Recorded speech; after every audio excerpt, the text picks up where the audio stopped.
Ich grüße euch, nice, wieder herzlich willkommen. Heute schauen wir uns zusammen von Great Book of Grudges 5 Hours some Missing Characters vom Imperium an und ich bin gespannt, welche er aufzählt und ich kenne so einige, vielleicht kann ich am Schluss auch noch welche aufzählen, die er vergessen hat oder die er nicht mit einbringen wollte. Los geht's.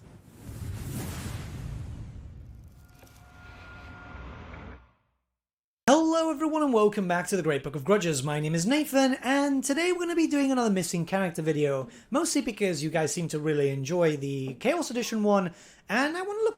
Ich glaube, wir können ein bisschen vorspulen. Jo. Nehmen wir mal bis da. Oh, das sieht aus wie die Elsbeth von Draken. Start off strong with Elsbeth von Draken. This is a character that we mentioned in the Chaos... Hier steht Elsbeth, das ist halt ja, der Übersetzer. Also Elsbeth von Draken, sehr bekannt, Amethystmagierin, keine Vampirin, ist aber immer mal wieder zurückgekommen und wieder weg gewesen. Von daher denken viele, es ist eine Vampirin. Besitzt einen Drachen und war auch schon als Mod spielbar in Total Warhammer 2 für Wissenland. Chaos Edition video, and yeah, we need to go into some context with her, right? So she was introduced in the Tamokon series. She's known as the Dark Lady of Null, and also... Tamokon series, kennt ihr jemand? Also ich kenne ihn nicht. So she is the Magistrix of the Amethyst Order. So she is a very, very powerful wizard. Now, she's not an Elector Count, however, she kinda steps in because the Elector Count of Wissenland is, well, let's just say lazy. More so self-serving than anything else, so Elsbeth takes matters into her own hands because there's a massive chaos invasion on the way, and if nothing gets done, well, the whole empire, possibly the whole world, will fall. So what makes Elsbeth so different to, say, for example, Balthazar, who's another wizard in his own right, you know? Well... Naja, was Elsbeth schon mal anders macht, ist auf jeden Fall schon mal das Reittier. Ein Drache statt ein Pegasus.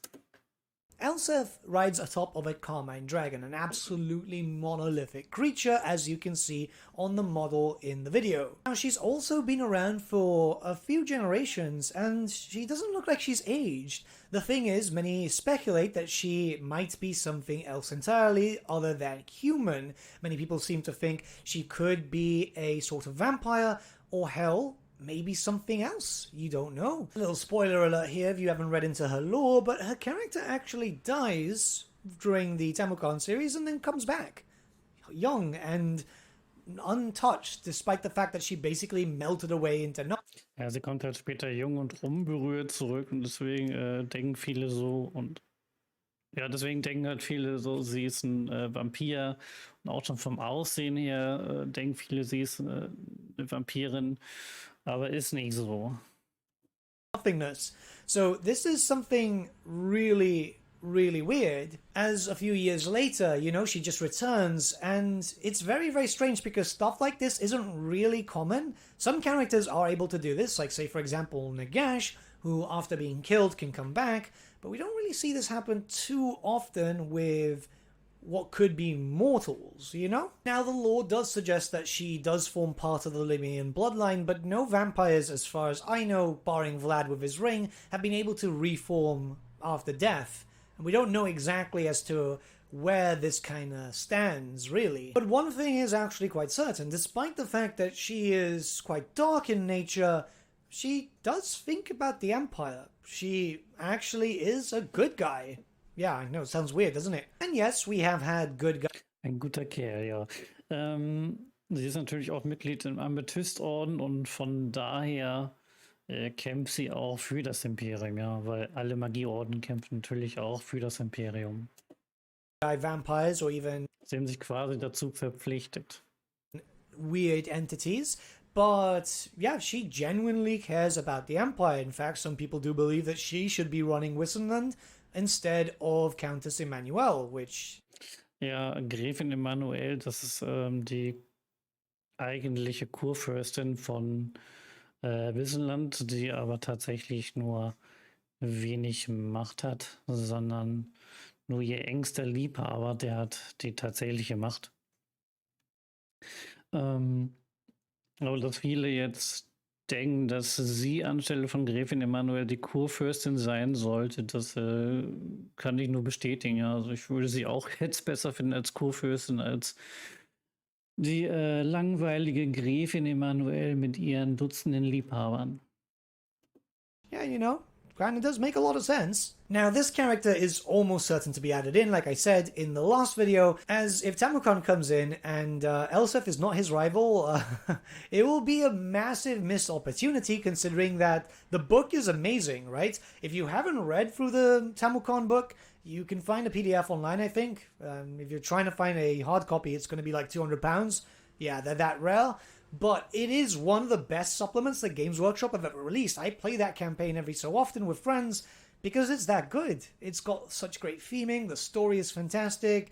It's one of those things that makes you really angry that Games Workshop kind of shelved the project because there were supposed to be 3 other books focusing around the other Chaos Gods and stuff. But yeah, it's a bit of a shame. But I'd love to see her, and she's got so many options for legendary heroes like Jubal Falk, obviously Theodore Bruckner, which could be considered her biggest simp, who's also got a really cool demigryph mount. And this would be the perfect time to start implementing some missing units like Ironsides as proper units, you know, the Marienburg Landship, you know, just some stuff which would just kind of add a little bit more flavor. Null is very focused on gunpowder, right? There's a gunnery school there. So we'd expect this to be loads of gunpowder in a form of the DLC versus Tamukon Nurgle, which would be very durable.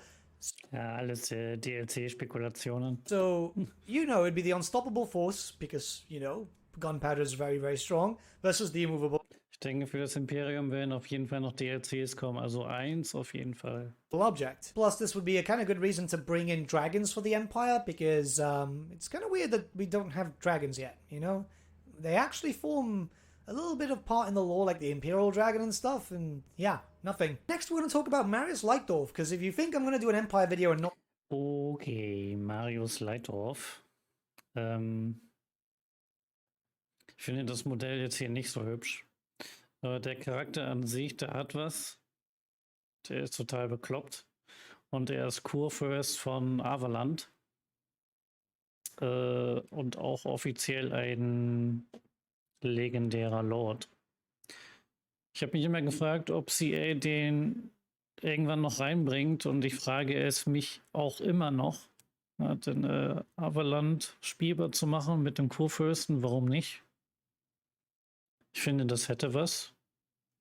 Auch die ganze Sache mit dem Nachtfeuerpass und dann mit den Untoten an der Grenze und mit Balthasar Gelt dann gleich ein Bündnis machen. Ich sehe da eine interessante Kampagne, ja. talk about him, you are very wrong. This will likely be our only elect account, but it's just kind of important. I love this character. I mean, his model is freaking cool, and that's usually a big thing. But if we get into some basic lore, so he's known as the Mad Count of Avelin. The dude is batshit insane. That's the best way of explaining it, but he's a good guy. So, what makes him insane? Well, he has terrible visions. The dude sees stuff that really isn't there. There's a little bit of Tzeentchian corruption there. Hell, he really hates the halflings too, but it's something that Avelanders are kind of known for. Hell, the dude's even going as far as declare war on inanimate objects, because that's a perfectly normal thing to do. Even lords at court kind of keep an eye on him, not because he's crazy, but because he'll try to sleep with their women. He's very out there, he's very flamboyant, dude dresses really extravagantly, and... Ja, über den gibt es wirklich sehr merkwürdige und kuriose Geschichten. Zum Beispiel, dass ein Pferd hier Blümchen heißt und dass er in Buttermilch badet und ja. Yeah, you know, he's just one of those dudes, you know, when you see those rich people who are just, like, out there and just, it's kind of insane. And the dude just pulls no punches, right? Like, he even insults Kurt Helborg by saying he has a poor mustache, and even worse, Ja, er hat so eine kleine Fehde, sag ich jetzt mal, mit Kurt Helborg. Das ist der Reichsmarschall von Karl Franz. Ja, die beiden mögen sich nicht, sag ich mal so, ja. hygiene and horrible sense of humor to rival a troll. I mean, it's kind of Warhammer insulty, but it's a good insult, right? Ich habe auch ein Lore-Video gemacht mit dem Balduin zusammen. Das Video heißt Der Prinz von Altdorf. darum geht es um die Vorgeschichte von Karl Franz und der gute Balduin, der durfte hier auch den Marius Leitdorf, ihn hier, den durfte er auch sprechen sozusagen. Und er hat ihn sehr, sehr gut rübergebracht. Also falls ihr das Video auf meinem Kanal nicht kennt, es ist eins meiner besten Videos, finde ich, auf meinem Kanal. Der Prinz von Altdorf. Ein Lore-Video. So I know this doesn't actually sound that interesting, but then we're going to talk about why the character is so cool, right? Not only does his personality kind of make him out there, but he's known to be an incredible fighter. Like, one of the best the Empire has ever had. Das ist richtig. Marius Leitdorf ist gleichzeitig auch eines der besten Schwertkämpfer, die das Imperium hatte. Demands a lot of respect, and a lot of other warriors, even that of Karl Franz, respect his ability. Marius is unfortunately dead in the lore, seeing as he had passed away in the Battle of Blackfire Pass, one of the many times that the Greenskins have invaded through that area. He basically heroically sacrifices himself. The dude just went there for the love of the Empire and fought as hard as he could. Even Karl Franz mourns his death because he lost a trusted friend and a very powerful ally. But let's talk about him being dead. So it doesn't really matter if he's dead or not, because there's a lot of characters in the lore which are dead and yet still feature in Total War Warhammer. So I feel like it's really not going to be an issue to add him in. Now, there's been rumors about a supplement planned for the Battle of Blackfire Pass. I think it was actually confirmed by XGW members. This was before the end times, of course. It unfortunately never got released. But there was talk about this featuring Marius quite heavily, all the way up to his death. Kind of like one of those scenarios where you could see if he lives or dies in a sense. And that would have probably had some new Empire units. So he could come alongside that in that, you know? An Empire versus Greenskin pack. Which is something that we should see in the future. As I'm very much hoping that Creative Assembly have... Ja, so ein Imperium gegen Grünhäute DLC, das wäre nochmal was. I've learned that cross-game DLC is good, but it could also be done a little bit better. So see some DLC which is like, say, Game 1 versus Game 1 or Game 2 versus Game 1, rather than going Game 3 versus Game 1 or Game 2. You get what I mean here? And hey, if Games Workshop do allow the old supplements, which were pretty much written and just shelved, why not, right? It would be a great idea. I imagine that Marius will come eventually. I don't know if he'll come as the DLC, though. Maybe as an FLC character. But he's a character that's just super cool looking. He's a fencer too, so he fights with a sword and a blade. He doesn't really use a shield. And it would just be nice to eventually get all the other Elector counts. I'm going to make it very clear here. I would love to see all the Elector counts playable in the future.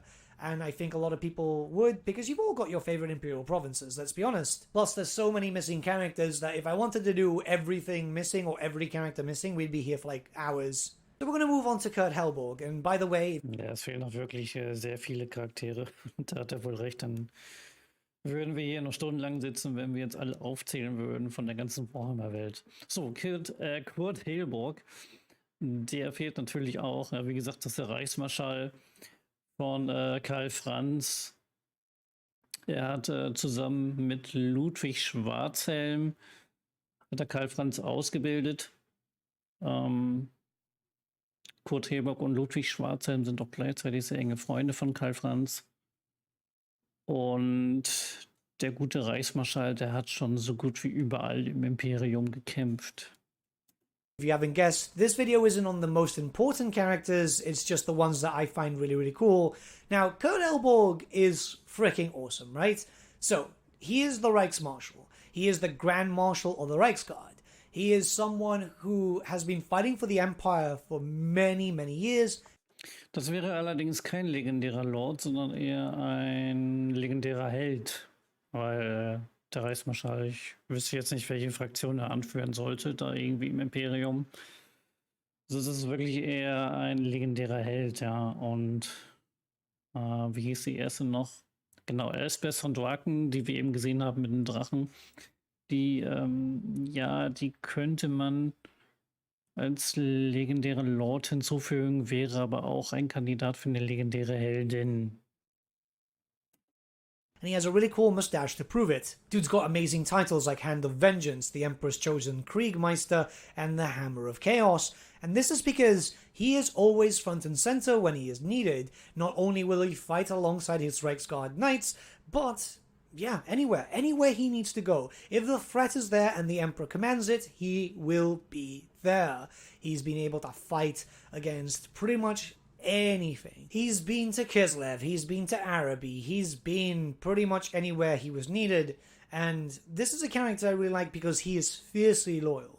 The dude doesn't really think about Nathan mag sehr loyale Charaktere, dann würde er mich auch sehr mögen. himself as much. Like, he will happily lay his life on the line if it meant that the army would win, right? If it meant that his forces would become victorious.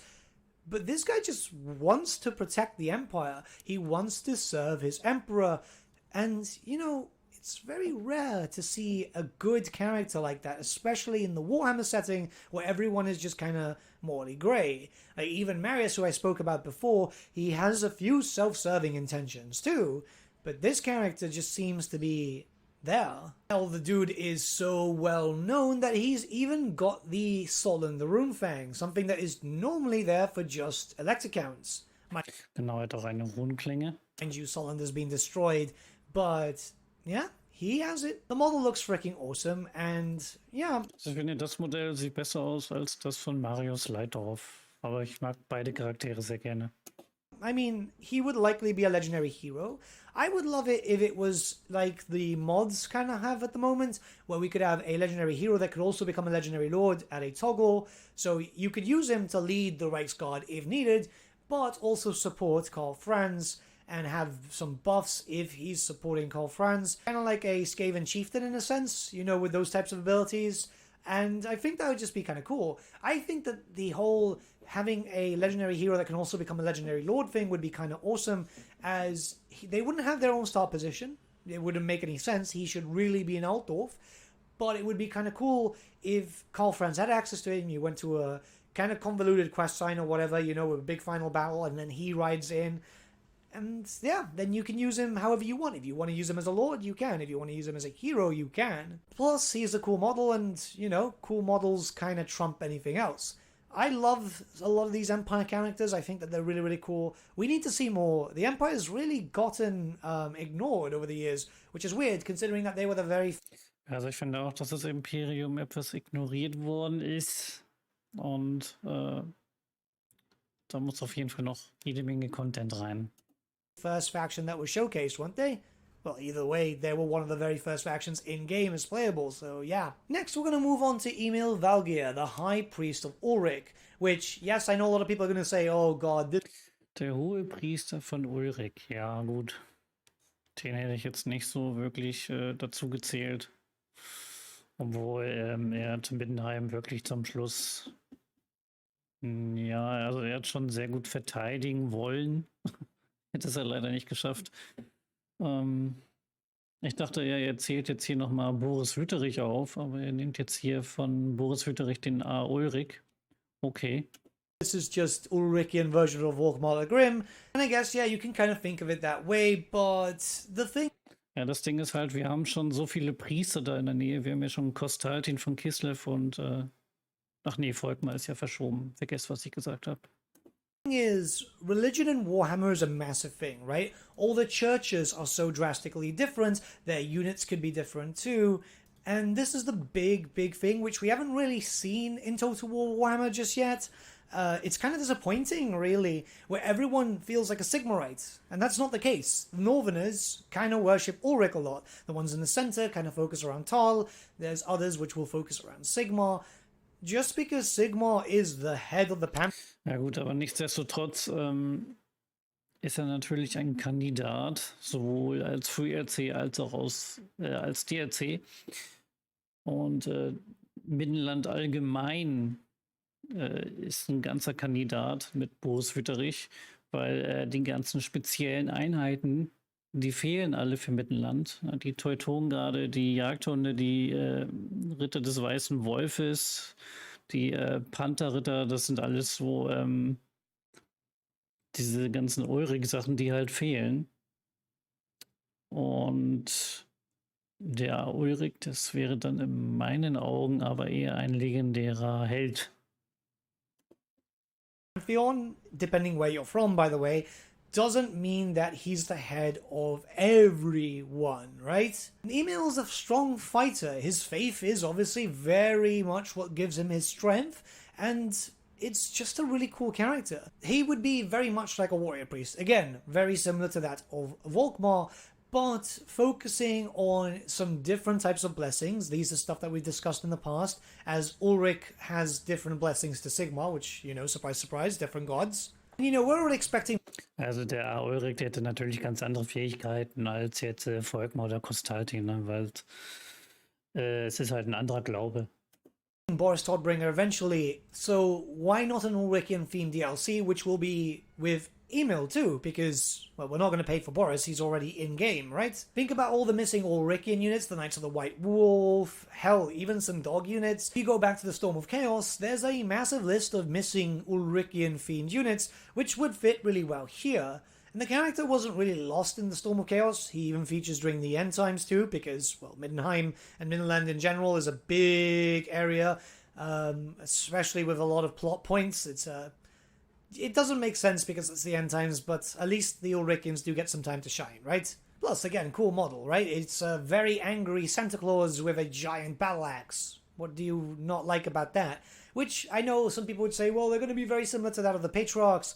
I don't know. I wouldn't say they would be too similar, but they'd have some similar themes because human nations do kind of overlap and they're very close to each other. So yeah, you can imagine that. Plus, there's always been that whole thing about Ulrich and Ursus being kind of linked in a sense, but that was just like really weird lore from like 4th edition maybe? Was it 4th? Anyways, let's move on. And lastly, we have Hisme Stoutheart. Yeah, but...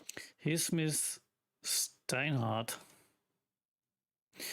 Ja, für den könnte man auch ein ganzes DLC rausbringen. Ihr seht schon das Wappen von Moodland. Es gibt ja einige Fan-Armee-Bücher von den Halblingen. Ja, das sind ja jetzt diese ganzen Halblinge. Und da könnte man ein riesiges Armee-DLC machen, womit dann alle Halblinge mit hinzugefügt wurden. Also womit man dann alle Halblinge hinzufügen könnte. Ja. Dann, wie gesagt, es gibt auch Fan-Armee-Bücher. Ich weiß nicht, ob es von Games Workshop da irgendwie was Offizielles gibt, außer zu Blood Bowl. Da gibt es die Halblinge. Aber ob da Games Workshop jetzt irgendwie wann mal eine vollständige Armee rausbringt, vielleicht jetzt mit Warhammer The Old World, vielleicht. Halfling, like it or not, the Halflings are... Die Halblinge, die konnte man übrigens auch spielen bei, wie hieß der Mod noch? Bei Total Warhammer 2. Habe ich jetzt vergessen, aber ich glaube, er fällt mir gleich wieder ein. Part of the Empire. They do have an electoral seat. They can vote on the next Emperor, and it would be kind of cool if we had... Lost Faction Mod, genau. A mini race, sub-race type of thing for the Halflings in the Empire, as we've already seen that possible with the Champions of Chaos DLC, and, you know, it would just be nice to have the meme there. Have all the Empire factions being able to recruit Halflings, but then have a Halfling-dedicated faction, which is mostly playing with just Halflings, because I think that would be kind of cool. Now, Hisme is a pretty interesting character. There's not a lot of lore. We don't know if Hisme is male or female, by the way, because all the lore says male, some other lore says female. It's one of these things where consistency with GW is kind of lost, right? And this is a character which is actually well tied to the history of Karl Franz. Originally, believe it or not, Hisme actually voted for Boris Todbringer, but eventually the mind was changed. Ja, jetzt ganz am Anfang für Boris Todbringer gestimmt, das ist richtig. Changed because a series of events. This was all after the Halfling Rebellion, by the way, which got... Ja, falls ihr das wissen wollt, warum er seine Meinung geändert hatte, ja, wie gesagt, das Video Der Prinz von Altdorf auf meinem Kanal. Dort erfahrt ihr die Vorgeschichte von Karl Franz und wie er Imperator wurde. Suppressed by Marius Leitdorf. It's a weird time. The Halflings were never really treated too well. Keep in mind that the Halflings were kind of forced to kind of serve in armies. This was during the whole Vampire Wars, and then from there, it's like a really weird relationship, but still the halflings can actually get some respect. This is because during the Storm of Chaos, halflings were sent by Hisme to join the Empire as they needed scouts and skirmishers, and usually those are the best. I mean, if you've seen The Hobbit, then you pretty much know what I mean. And yeah, it's kind of like that, right? Like, there's not a lot of lore for this character, which I feel is probably the best thing that could actually happen for Hisme, because if this character does get added in, Creative Assembly might have some leeway to be able to flesh out Hisme a little bit with one of the short stories that they normally do.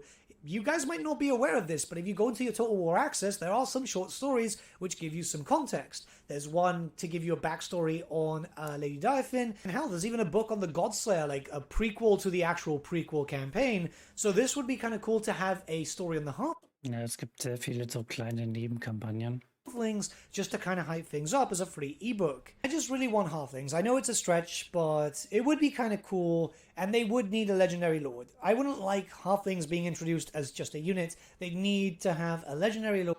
Ich stelle mir das halt nur schwierig vor, für die Halblinge jetzt eine ganze vollwertige Armee und Fraktion zu kreieren. Da bräuchte das Moodland dann ein paar mehr Slots. Ja, also wenigstens das. Vielleicht so viele wie Skavenblight oder so, ja. Weil ansonsten sind die da ja sehr eingeschränkt mit den Gebäudeslots. Und überhaupt, wenn dann auch nur ein legendären Lord. Their own start in the moot. And yeah, just a little bit of a different thing, a completely different campaign, because those types of things we've seen with Champion of Chaos. Once again, I keep referencing that DLC a lot now because it's become my favorite format.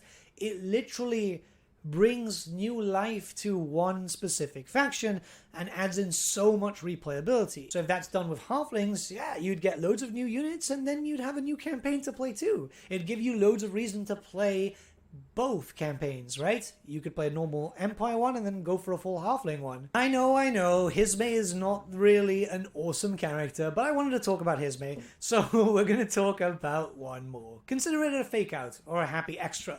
So, Volton. I mean, it's going to be a character that has to be mentioned, because I know if I don't mention...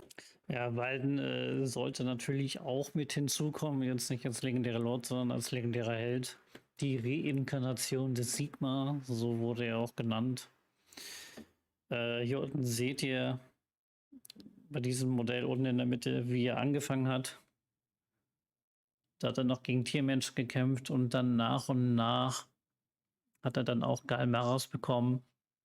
Und er galt als großer Hoffnungsträger im Sturm des Chaos. Aber wie soll ich sagen, das Schicksal nahm leider eine andere Wendung. Volton, I'm going to get comments going, where's Volton, was Volton, was Volton, was Volton. This is a pretty interesting character because he is pure plot armor until the very end. Yeah, this is pretty much how I can explain Volton. This is the thing, right? So he's the son of a blacksmith, then he's learning from his father, the beast. Ja, seine Vorgeschichte, die ist wirklich irgendwie komisch. Er ist ein Sohn von einem Schmied. Und dann kamen die Tiermenschen und die hat er dann platt gemacht und dann hat er immer mehr platt gemacht. Men arrive, he's got a weird birthmark because apparently that's how you tell if anyone's destined for greatness or chaos. This is a typical thing in Warhammer, by the way. It's a birthmark. It's usually a birthmark. The Beastmen come, and then young Volton, who is just pretty much a young adult, decides to pick up two hammers and beat the living shit out of the Beast Lord, killing him, and everyone just hails him as the Sigmar Reborn, which, I mean, we've seen other characters take down far larger creatures, and they're like, oh yeah, no, you're just a Hunts Marshal, but now you killed a Ghoul. You can be Sigmar Reborn. But as much as I am taking the piss. Ja, hat er recht, also da gibt es andere Charaktere, die haben viel mächtigere Wesen besiegt und er kommt dann an als Sohn des Schmieds, vertreibt ein paar Tiermenschen und wird gleich gefeiert, ja.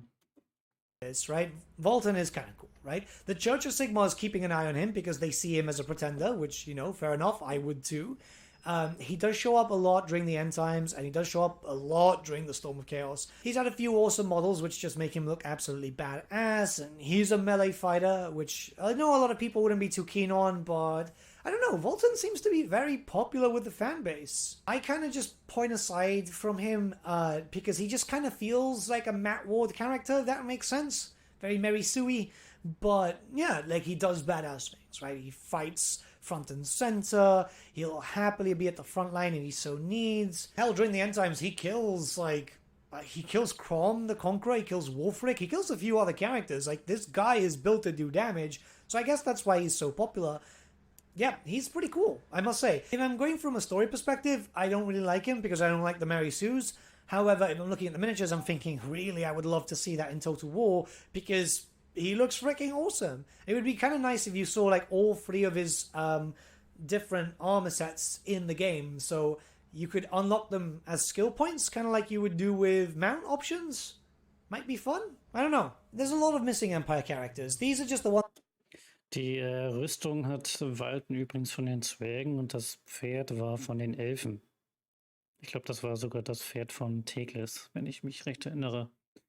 Ja, damit ist er hier am Ende. Ich habe jetzt hier noch 3 Charaktere, die auch wichtig sind. Also den einen, den habe ich ja eben schon angesprochen, Boris Wüterich, ja, den haben wir ja schon eigentlich im Spiel, aber er ist halt nicht so richtig im Spiel. Also er ist halt nicht mit Mittelland richtig dabei. Das ist so ein Fall wie der Rote Herzog, ja. Der ist eigentlich auch drin, aber nicht richtig. Und dann natürlich den einen, den hatte ich auch schon eben angesprochen, Ludwig Schwarzhelm. Das ist der persönliche Champion von Karl Franz. Er und Kurt Helburg haben zusammen mit Karl Franz oft trainiert, beziehungsweise sie haben ihn ausgebildet.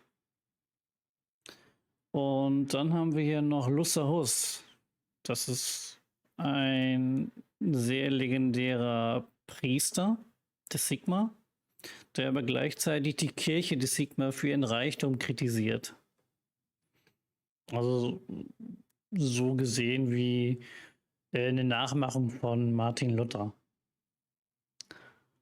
Und ja, das sind so die 3 Charaktere, an die ich hier noch gedacht habe.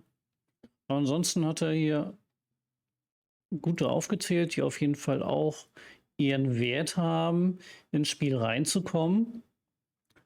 Und ich bin gespannt, was da noch alles auf uns zukommt in der fernen Zukunft. Ich bedanke mich bei euch fürs Zuschauen und dann sehen wir uns wieder im nächsten Video oder im Livestream.